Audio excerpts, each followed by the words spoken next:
But when we come back, most of the chatter surrounding the Nationals the last few days is surrounded a guy who's not even with the team right now. Adam Dunn putting a shine on an otherwise dreary start to spring. And, well, we've got Nats blogger MissChatter coming up on Washington Post Live.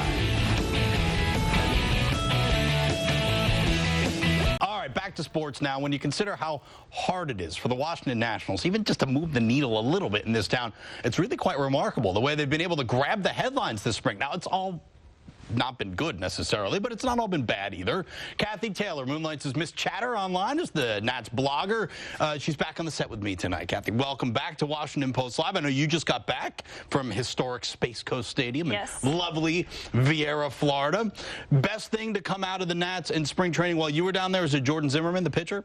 It was definitely Jordan Zimmermann.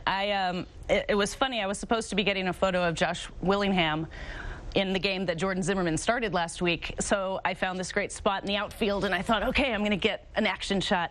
And it took me the first inning to realize that no balls were ever going to make it out to the outfield. So he's the real deal. He appears to be the real deal. He's going to make them really think hard about where to put him this season. Well, they're going to have to put him in the rotation, I would think. Judging by the results so far, I think that's probably the fact case. that he is looking more like Cy Young than anything else in this spring is certainly saying something. The other guy who's really tearing it up for the Nats isn't really playing on the Nats. It's Adam Dunn, who is raking for Team USA in the World Baseball Classic. Now, I know he's not there, but are people talking about his exploits? People are talking about him. He's definitely putting on a good showing at the World Baseball Classic. I was really disappointed I didn't actually get to see him in person, but seeing him on TV, I mean, he's hitting the home runs like he's in mid-season form. And he's cracking everybody up. Like he is what they said he was. Yes. You know, coming in. I can't wait to meet him. I hear he has a great sense of humor, too. Yeah, and he's a guy they're hoping that the clubhouse can sort of rally around, a guy that can bring everyone together, a team of a lot of young guys. As a Nats fan, that's got to give you more hope that something cohesive could come out of this. Oh, definitely. Although the clubhouse always has seemed to be relatively cohesive, even when they're down in the dumps. Which is most of the time, has been most of the time.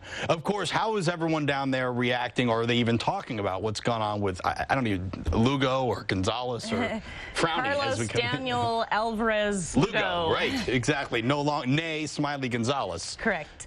That seems to kind of be a hush-hush topic down there. I really didn't hear anyone say anything about him. All right. So what's the general feeling around Nats camp? Is it of optimism? What is it? Definitely of optimism. I had a chance to speak to Manny Acta for a little while, and he just said it's going to be a great year. What else is Manny going to say? Manny might be the most positive guy you'll ever want to meet in your life, right? He is, but that really seemed like it was coming from the heart. He said it with gusto? He did. He said it with gusto. All right, now give me some reasons for optimism. I would say definitely Jordan Zimmermann is a reason for optimism. So far, the injuries have been relatively minor. Concerned about on Hill. It seems like we're going down the same road we did last year. Though we went to Dr. James Andrews, and it came away that nothing major was wrong with him. I worry about the forearm, though, because all I could think of with the forearm, wasn't that John Patterson kept getting the forearm thing? And he's like not even in baseball anymore, I don't think. So that freaks me out with a guy that's had injuries. You hear the same one. And they can't find it, and next thing you know, he's going to Canada in a hyperbaric chamber. But no. Hey. I really hope he can continue to pitch. He's got great promise.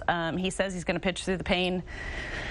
I know you like to go down there and take pictures. Like, sports photography has really become a passion of yours. That is my passion. Okay, so who's the most photogenic player on the team? And I'm not talking about the best looking. I'm just saying on the field, who provides the most? Right now, it has to be Anderson Hernandez because his hat's always coming off, and he's got this fluffy hair, and you know, I think he runs so fast, it's like the wind just whips it off his got head. An Oscar Gamble thing going on, where it's like too much hair that can't. It might be. It just can't squash it down.